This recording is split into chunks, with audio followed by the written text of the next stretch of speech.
and welcome to Future Chat. I'm Elizabeth Merritt, Vice President of Strategic Foresight and Founding Director of the Center for the Future of Museums at the American Alliance of Museums. I'm so happy you've joined me for the second in this new web series from CFM.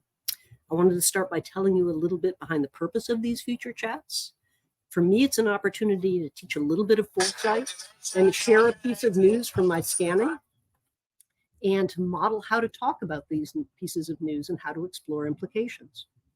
It's also a chance to network, something that people tell AAM they want more of. This networking will be virtually, face-to-face in the breakouts later in the chat, but also via the chat feature of AirMeet, which is the platform we're on. I encourage you to use that chat feature throughout the session, and if you're so inclined, go ahead and drop a little note in chat now to introduce yourself and where you're from. A few notes on the culture of Future Chat before we dive in, the most important being confidentiality and courtesy. I hope this will be a forum for people to share their thoughts and hopes and anxieties with their peers. While we're recording the introductory conversation with our guest today, please respect that once you go into breakout rooms, that's all confidential. We're not recording, and what is said in the breakout rooms stays in the breakout rooms. So please, even in this room when we come back to talk to each other via chat, don't repeat what anyone else said, especially with attribution. Let's have a little confidentiality for these discussions. So here's how this will work. I'm going to introduce a piece of news from my scanning, and then I'll introduce our special guest for the day who will help me explore some of the implications of that piece of news.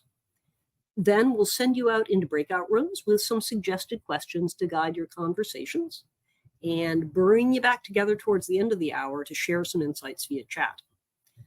You notice I keep mentioning chat. Please make copious use of it, because I'm really looking forward to seeing what you have to say there.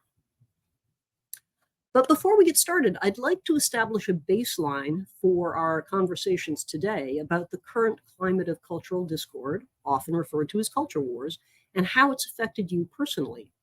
So we're going to be putting a poll up on screen in which you'll have the options of answering the following question: has your work or your personal life been affected by the current cultural discord? And your options are going to be nope, not affected, slightly, a good deal, profoundly, or not yet, but I'm worried. So let's get that poll up there and give you a chance to answer it. And you're going to be able to watch how your fellow attendees are answering while it comes up on stage.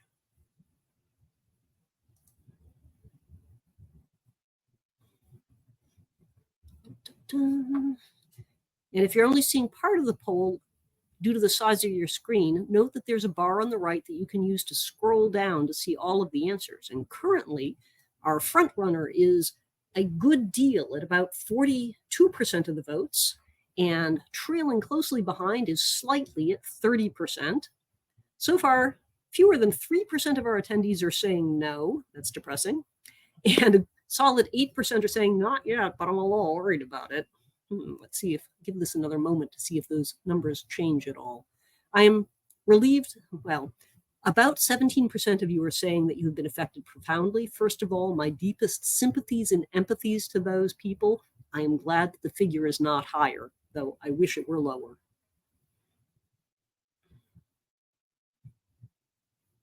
Okay. So that was our overview of how you're coming into this conversation. Now on to our signal of change. Foresight is fueled by information, which futurists call scanning hits or signals of change. And these bits of information help us understand the trends and events that are shaping our path into the future. The scanning hit I'm going to share today is from a story that I read in Nonprofit Quarterly. It popped up in my news feed last month. And the headline reads, "Cuts to the Arts, Our Latest Maneuver in Culture Wars." Here's my abridged version of the story taken from their text. This past June, nearly 700 organizations receiving arts funding from the state of Florida saw their budgets cut when the governor vetoed $32 million in cultural grants from the state budget. The move effectively wiped out the Sunshine State's support for the arts. The governor said he slashed the arts and culture grants because some of that funding went to support, and I'm using quotes because they used quotes, fringe festivals, events that showcase a wide variety of offbeat art and performance, some including drag shows and other adult content. The controversy over fringe art, while eliciting headlines, could itself be seen as a sideshow. Only a small portion of the 32 million vetoed went to the 4 fringe festivals that call Florida home. That is a story from the press reflecting the kinds of things that are happening around cultural controversy in the US today. And I'm so pleased to introduce our special guest today, who's going to help us chat about this signal. With that scanning hit as a jumping off point, I'm pleased to introduce Dr. Julie Decker, the director and CEO of the Anchorage Museum in Alaska, which is a leading center for scholarship, engagement, and investigation of Alaska and the North. Julie, I'm so pleased that you have joined us today. Hello. Hi, everyone. Thanks for having me, Elizabeth. Oh, it's so good to see you. I wanted to kick off our chat just by asking, based on your experience as a museum director, what are some thoughts you have about the signal of change, the story I shared with you before the session? Yeah, I'm seeing intensity in places like Florida, but also across the country, including in Alaska. On the poll, just to be transparent, I clicked profoundly. I think the culture wars are something, if you're not dealing with it yet, it's something we can all connect around in the future because I think it touches all of us. Just yesterday, I noticed that the conservative nonprofit, the American Alliance for Equal Rights, which had sued the Fearless Fund in Atlanta for giving small grants to Black women, was successful in their effort, and those grants are no more. So that was just yesterday. That one received quite a bit of press, and I think had a lot of us thinking. We've been chatting with organizations like PEN America, which is saying that it's seeing the cancellation of book events, cultural events, awards, promotions, all kinds of things because of viewpoints and narratives that have become really contentious. I'm sure many of you know about the Smithsonian Latino Museum that had to stop offering its Latino-focused internships and open them up to all races after a lawsuit. There's campaigns across the landscape to create what I guess I call moral panic about public education that extends to book bans, school curriculums, museum programs, all of these things really being exploited for political gain and to sow this kind of distrust in society. In Oklahoma, at a museum there, schools started canceling their field trips to the museum. Parents and teachers afraid that the children would see something at the museum that would spark the culture wars, create backlash with parents or school boards. They had protests in their lobby, and their frontline staff was being confronted around these issues. Human rights commissions around the country and the courts are being increasingly used to create this chilling effect for museums and many other nonprofits that are trying to or offering diverse programming. It's happening here in Alaska. We're one of at least 2, I think 3 nonprofits that had Human Rights Commission complaints filed against us. One organization was around LGBTQ programming. Ours was related to an initiative around indigeneity. So these 1960s laws are being used that were intended to support equity are now being used sort of in reverse. Last spring, I found myself having a conversation with my board about our tolerance level or our stomach for being sued. This is something I never imagined I'd be having a conversation about even just a few years ago. So, and I'll just mention that one thing PEN America talks about is that these chilling effects are about the political moment, and museums and libraries and schools may stop doing programs as a reaction but that the chilling effect really lasts quite a long time. That chilling effects are really quite durable. So it can take 10 years for people to start bringing programs back or bringing these efforts back, even after the controversy has passed or the barriers have been cleared. So I'm really conscious about what this means for our industry, for our communities, and really interested in ways that we can support each other through forums like this. Yeah. For those of us trying to do the good, hard work and warm our communities rather than be chilled by all the political winds. Well, thank you for joining us to do some of that mutual support today. I just want to go back to a couple of things you mentioned. First of all, to make sure that the correct information is going out about the National Museum of the American Latino. They actually did not have to change their practice. They merely clarified that the internships that they offered and continue to offer were not restricted to people of Latino background. So Right. they had to. But they were sued and had to adapt their language. Yes. And who was eligible. Yeah. And thank you for pointing out, no matter what you're doing and how correct it is, it's America. You can be sued for anything.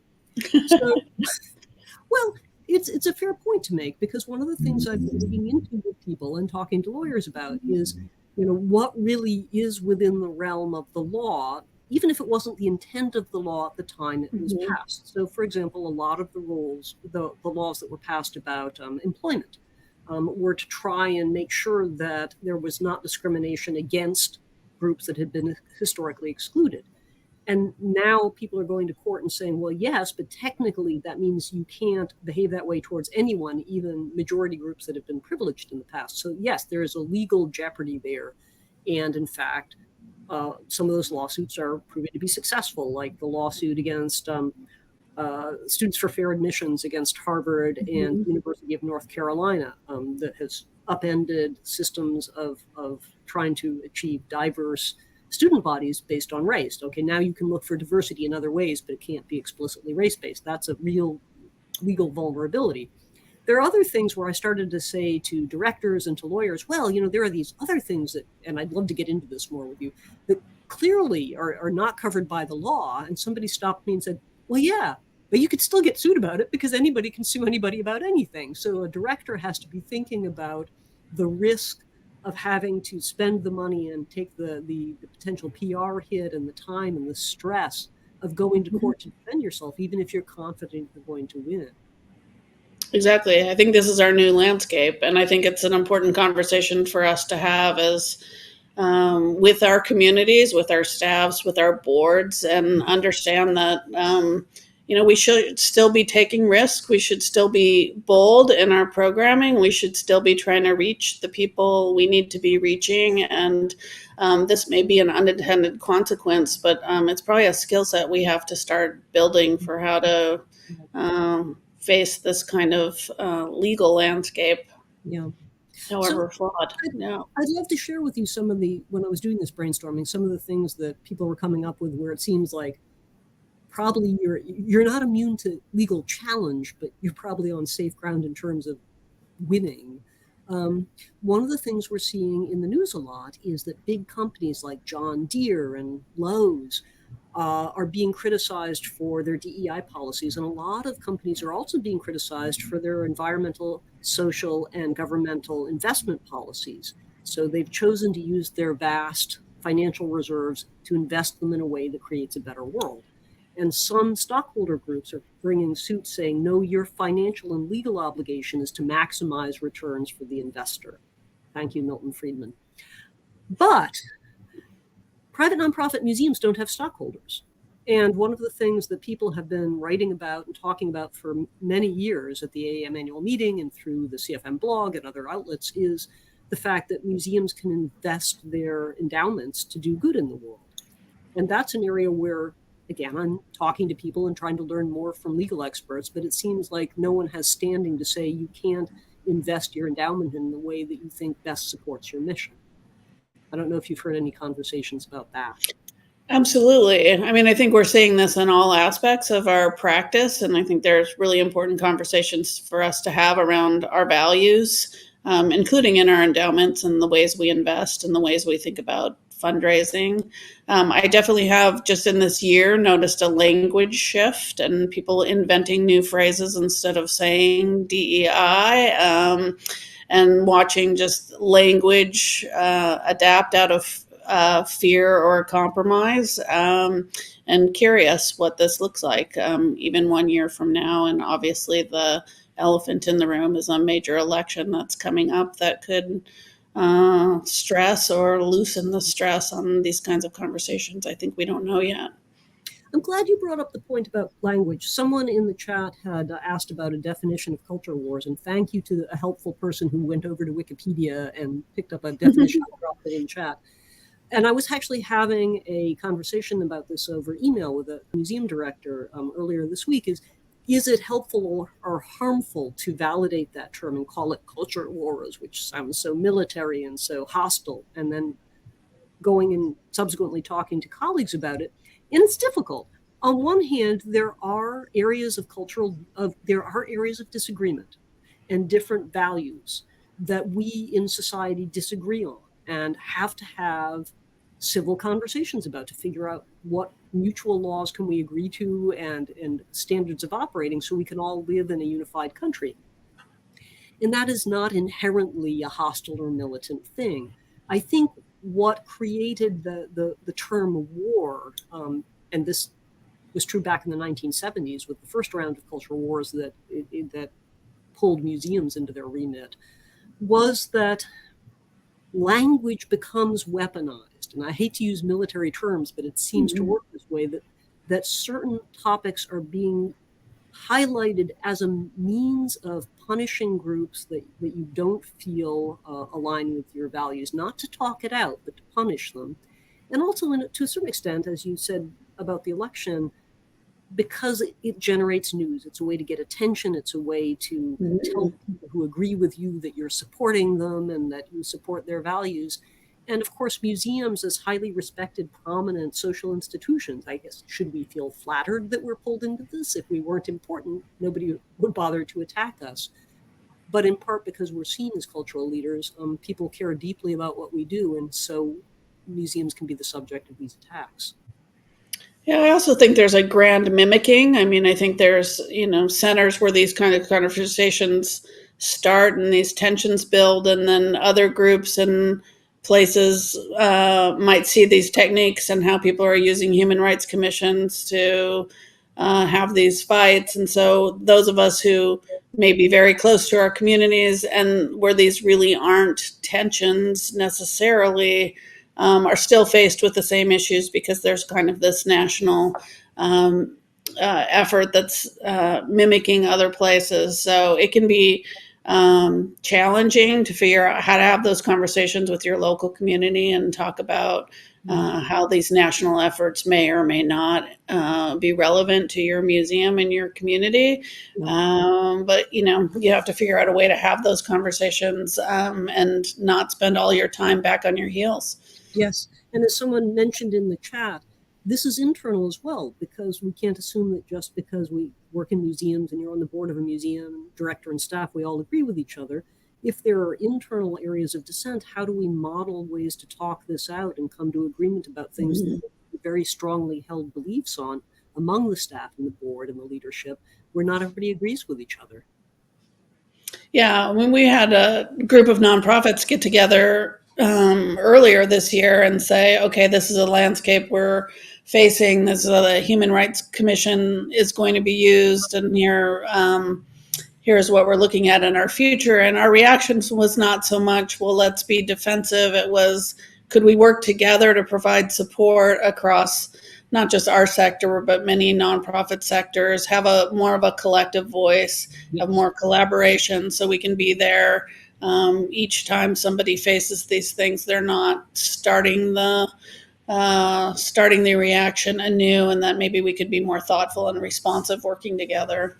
Right, both the emotional support and the practical advice that we can get from each other, which is a good pivot to the next section of the chat, because what we're going to do now is give our attendees the opportunity to chat with each other about how cultural conflict is affecting their lives and works. And this is a place where many of these questions in the chat can come into live conversation. here's what we're going to do. We're going to send you out into rooms of 6 people per room. But as we found out in our first chat earlier, sometimes people have to drop out. If you end up in a room with too few people in it, don't worry, we're going to have a stage manager trying to then merge you into another room so there are more people for the discussions. Be patient. Before we send you out, I'm just going to review our suggestions for how you might structure your conversations. First of all, this is a networking opportunity. Please take a minute to introduce yourselves just quickly around the room. Who are you? Where are you calling in from? What organization do you work for? And then here are 3 questions to think about. We'll be pushing these out to you as well, but suggestions for beginning the conversation. Have you or your organization been impacted by the current cultural conflicts, and what does that look like? So sharing stories for support. Secondly, what risks do you think these conflicts pose for museums? What are the biggest things we have to worry about as a sector? And then last of all, and perhaps most importantly, what do you think museums can do to reduce these risks? So we're going to send you out to talk about these 4 things, introductions, those 3 questions. And we look forward when you come back to having you report out in chat some of your big insights. So again, confidentiality for specific statements or stories. But in terms of, I learned that this was a really good idea, or I had a thought about this, that would be great if you're ready to report out on that when you come back. So now we're going to be flipping you into discussion groups. So let's pause and breathe a minute because the technology has to catch up.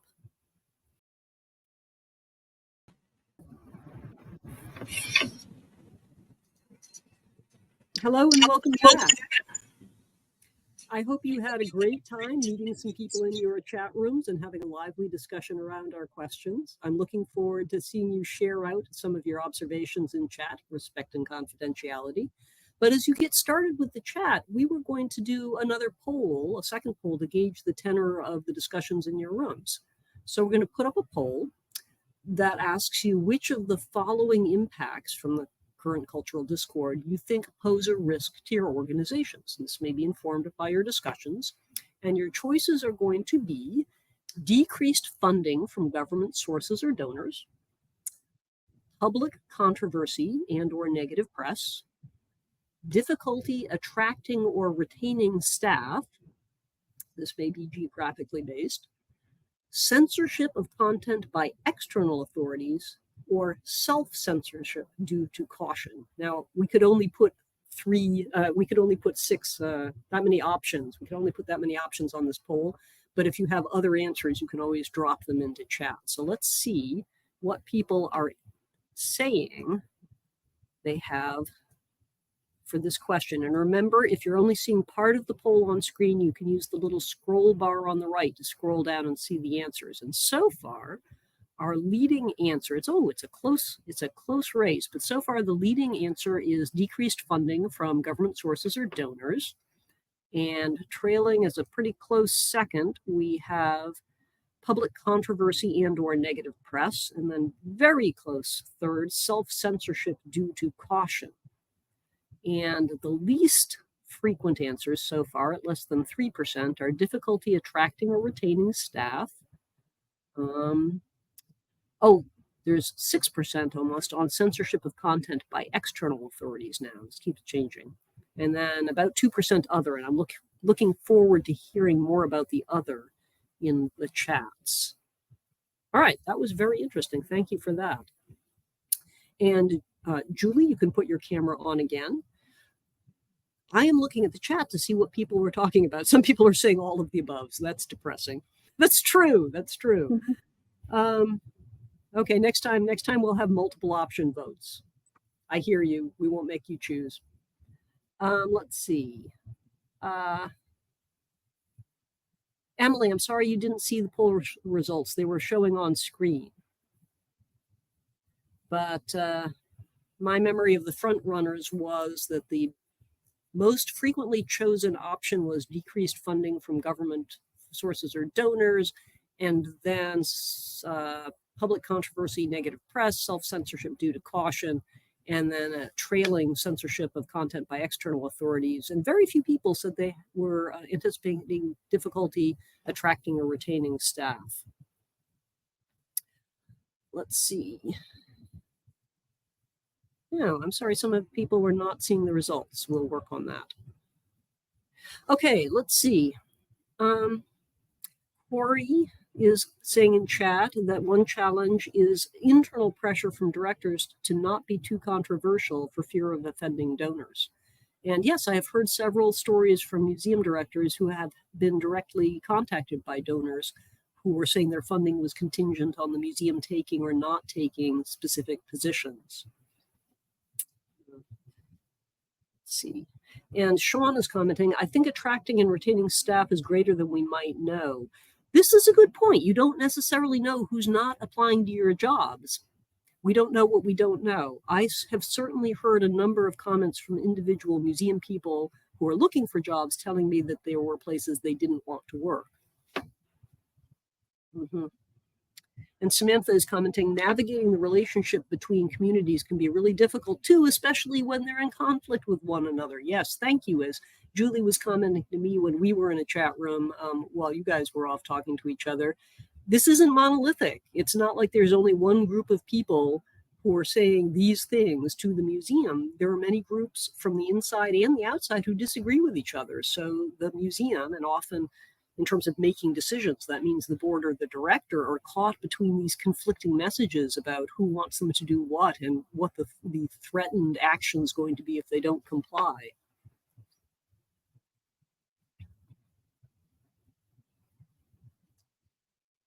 And this is a pretty extreme, direct example. Elizabeth is writing that there was, oh, whoops, sorry, that's somebody else's story. It was in the press, but I don't think I'm going to read it because it isn't the person offering their own story right now.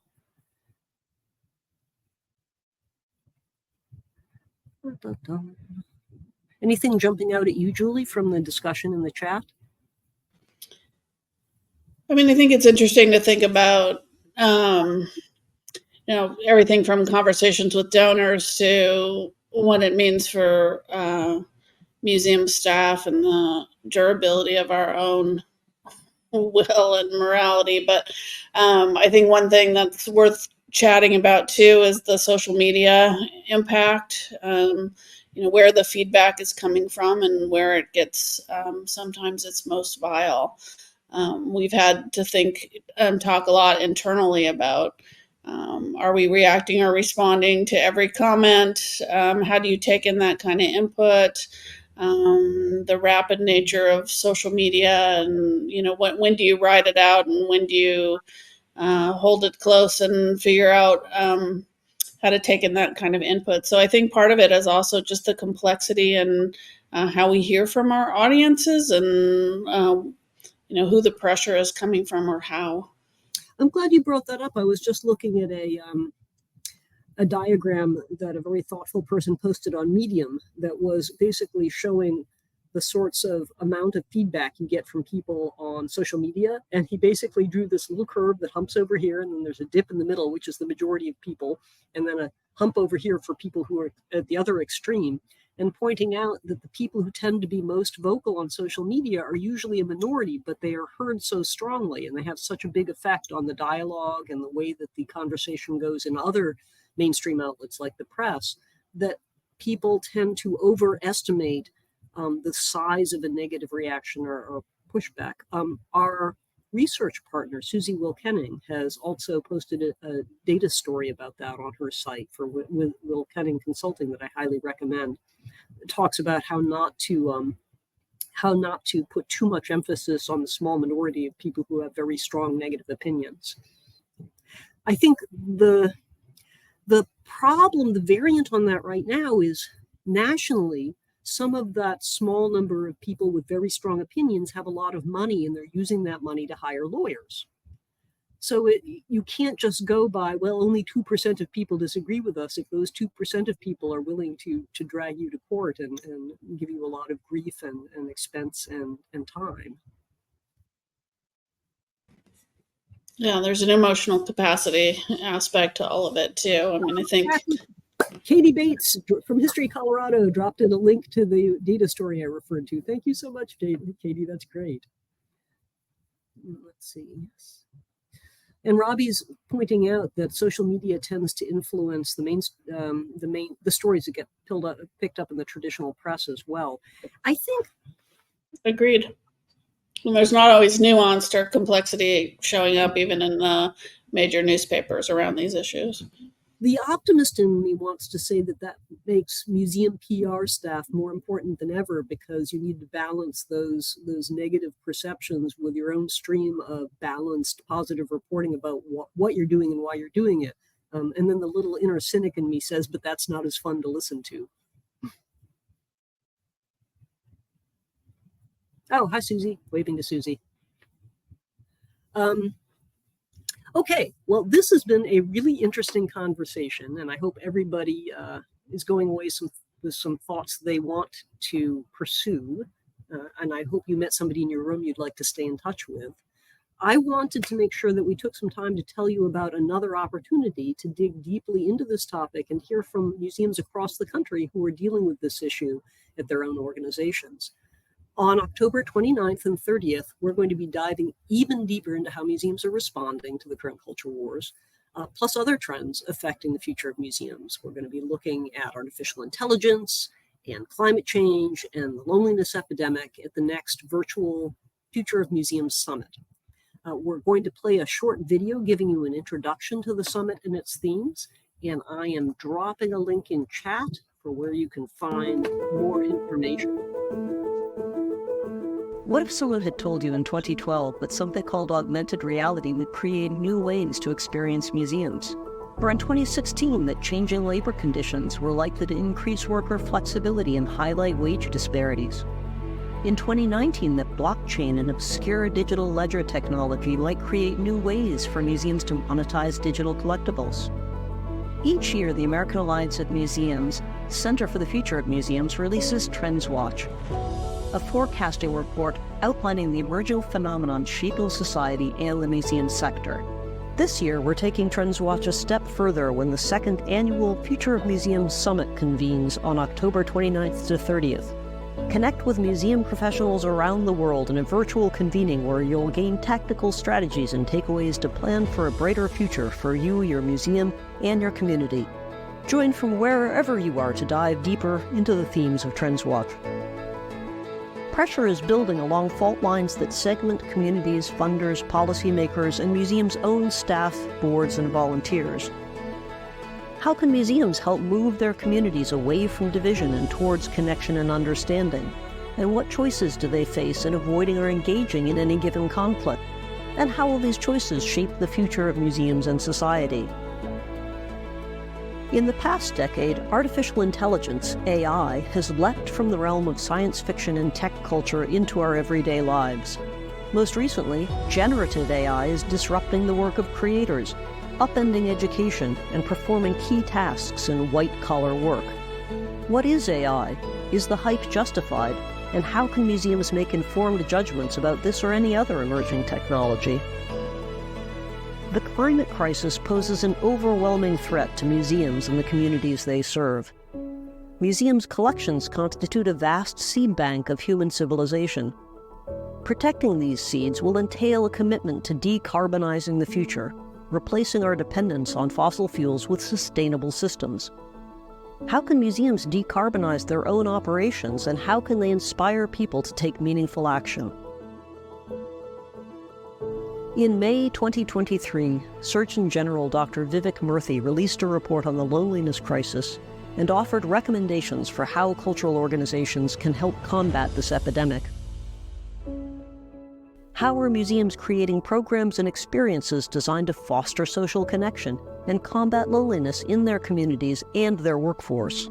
Our sector and our world are changing faster than ever, and it's never been more important to think about the future than in this volatile but hopeful time. Using the profound disruptions of the past several years, museums can create better, more equitable, and resilient futures. In the Future of Museums Summit, you will explore how. Well, thank you so much for joining us today. I look forward to seeing you at upcoming Future Chats and at the Summit at the end of October. Take care and be well.